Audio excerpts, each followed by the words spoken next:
Well, Gold Derby fans, you might know her as Peggy from this little musical called Hamilton, but she just scored her first ever Emmy nomination for her work in the short Quibi series called #FreeRayshawn. I'm Sam Eckmann of Gold Derby. With me is Jasmine Cephas Jones. And, this series is so, it just speaks directly to what our country, I think, right now is going through in terms of confronting police brutality and the ingrained racism that we have to come to terms with. And it's really heart-wrenching to watch. And you are a wife and mother whose husband who is kind of has you stuck in this situation where the police are encircling your home. And I'm kind of curious, were you specifically looking out for some topical work like that? Were you on the lookout for something that was speaking to our moment right now? I've actually been involved in a lot of projects prior, like Monsters and Men and Blind Spotting.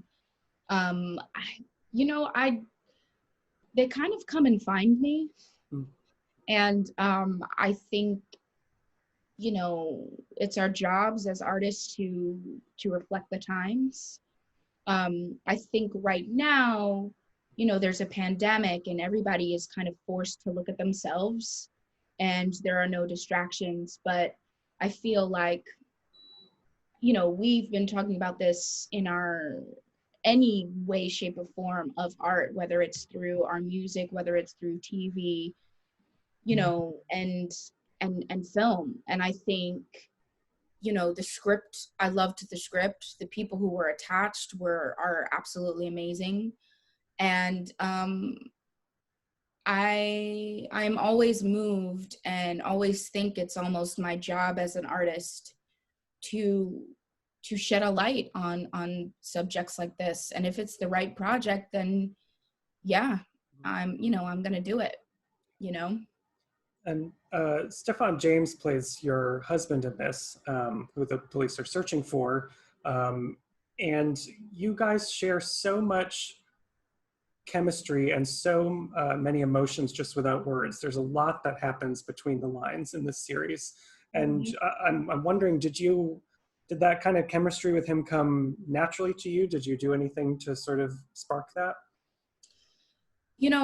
I didn't have a lot of time with the script. I was one of the last people to kind of come on in the project. And I think when you're working with a piece that is such high stakes, it's a very emotional piece, but it's also an action piece. It takes place under 24 hours. There's a lot going on. And so you want to make sure you're bringing like the humanity and the realness and the truthfulness to these characters. My character, she doesn't know really what is going on until in the middle of it. Mm-hmm. And she's got a son. And so she really is a superhero in the middle of all of this because she is the Jill of all trades. And I think, when parents are kind of going through a lot, they kind of have to put on this mask with their children, to not scare them. And so I really wanted to find those nuances and all of those, in the crevice, or all of those moments where she's not talking and she's trying to communicate something with her husband without scaring her child. And with this piece, it was a very collaborative piece from the beginning. And we were workshopping a lot, like even before, right before we started shooting.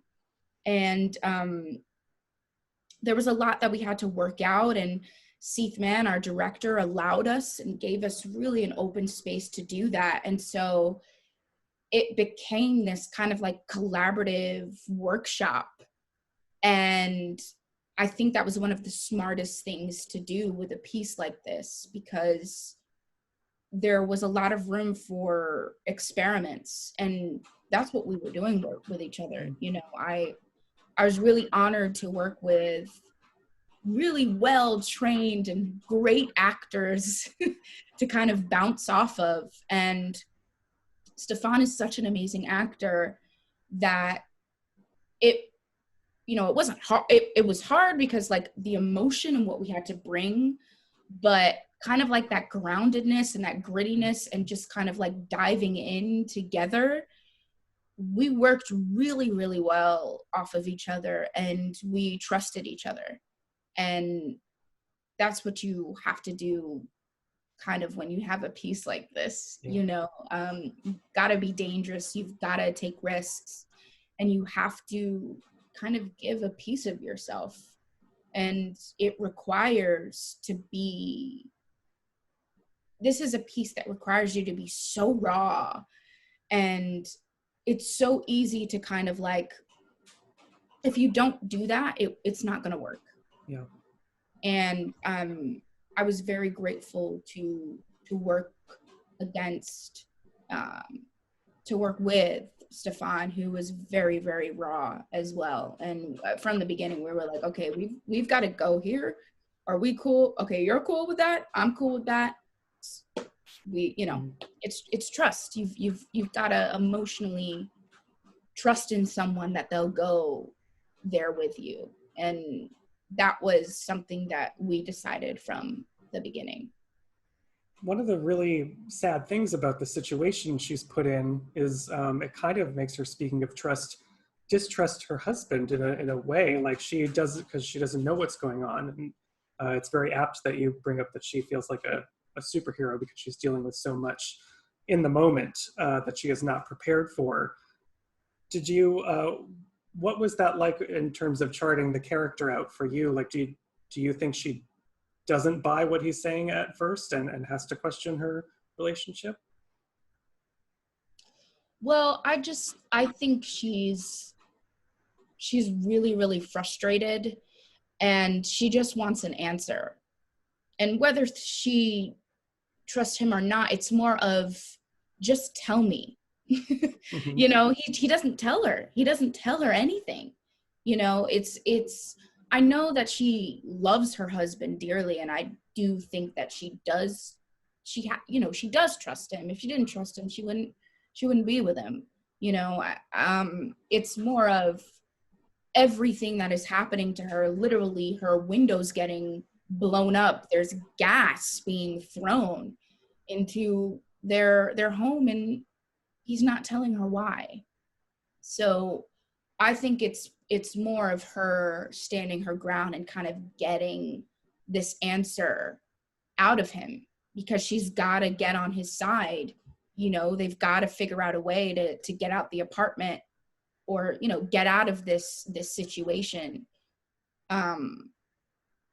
You know, she does bring up kind of like infidelity in the middle of, you know, in this trying times. And I remember we were talking about that scene, and actually Antoine Fuqua brought it up of like, sometimes when you're in a situation that is so heavy, it's like, well, then while we're here, let's bring this up. You know, it's like the humanity of like the relationship, right? Of so what would somebody bring up? You know, maybe somebody won't talk about it, or maybe they will. So I think it was just really navigating this couple and what would come up, what would they talk about, what would they not talk about, and just constantly trying to find the truth in a very action-driven piece. It is very much a pressure cooker of a situation. It's very intense to watch. It's a very intense viewing experience. And how did that sort of translate on set? You talked about the need to be raw, but like, did that sort of like pressure cooker intensity translate to the on-set atmosphere? I think a bit. Like, you know, we're filming in New Orleans. I love New Orleans. It was also very, very hot. You know, we're in this kind of like confined space a lot of the time, and I don't feel like there was any pressure, but I don't know, you're trying to find also a grounded level in the middle of something that's so high stakes. And I think the biggest challenge for me was not being one noted and just being like angry all the time, because I feel like immediately the pressure is up and you're just like, you're kind of running off this adrenaline. And I've never been in a piece where like it's high all the time. And so you've got to find like the roller coaster of it. You've got to find where the quiet moments, the down moments, she's not screaming all the time. She's not, you know, you just want to, you want her to be more than one thing. And it's so easy to kind of go to that anger and to fall into like the trap of the high stakes and just be high stakes all the time. So I think the biggest challenge was to find the roller coaster of emotions and find, you know, find like the acting where she doesn't talk, you know, finding those moments where she has to be quiet because her child is in the room but she's so angry. And it's like, how do you play that? How do you look at your husband and literally in your eyes say so much at the same time trying to comfort your kid? So I think like finding those emotions was the most challenging out of all of it. Yeah, because there's so much going on at one time. You know, it's not just one thing. I think one of those moments that most hit me when I watched it was one of those high and wordless moments. You know, Rayshawn uses social media in order to get his story out. It's unfortunately the only way he feels that he has to get his story out because of the situation he's in, and you know, potentially being framed by police officers. And at one point, your character Taisha looks like at his feed and sees her own story being shared with the masses, and just sort of crumbles in a way. There's a lot of emotion going on. What does a scene like that entail for you as an actor? How do you sort of summon that instantaneously in a scene? You know, I feel like almost a piece of all of us are going through that. I, thank God, have not had to live through something like that. But I'm also afraid of every time I go on Twitter or open my phone, I'm going to see someone get murdered by police. And it's something that I understand because I've seen it so much. And it's a story that I'm just not so far away from. We're all connected to this story because we see it all the time. And any one of them could have been my brother, my father, my cousin, you know? So it was an emotion that I didn't have to dive so much into to find. It was something that I completely understood and just had to do a what if. I was in that position. I could easily be in that position. So yeah, it was something kind of like digging deep, but I didn't have to go that deep because immediately I knew that feeling. You know, I have that feeling of when I, you know, have watched those videos in the past and scared to open my phone, hopefully not finding a video like that, because it could easily happen. Which is literally in the next 5 minutes. You know, it's not so far away from me. Yeah, which is very powerfully depicted at the end when all of the hashtags of all the names we know so well appear as the screen goes white, which is quite powerful. But this whole experience resulted in an Emmy nomination for yourself for short form actress. And what's really cool is that your dad, Ron, is also nominated. So you kind of got to share Emmy nomination morning with him, I assume, because he's nominated once again for This Is Us. What is that like to be able to share this experience with your dad? You know, my dad is an incredible dad, human being. He's an amazing actor, and he's also one of my acting mentors. I grew up in the theater. I grew up in Labyrinth Theater. Artistic director was Philip Seymour Hoffman at the time. I saw him direct my dad in 2 plays. I've been around some amazing playwrights like Stephen Adly Guirgis, amazing actors like John Ortiz, Elizabeth Canavan, Liza Colón-Zayas, David, John Ortiz, Erod, Elizabeth Rodriguez, Sam Rockwell. Like, these are all, you know, New York downtown black box theater actors that I saw, and that's what I grew up in. And I was that kid doing my math homework in the lighting booth, you know. And my father was the cause of that. You know, he brought me around and taught me that the theater was my sanctuary, and it's a safe place to, I don't know, to be whoever you want to be.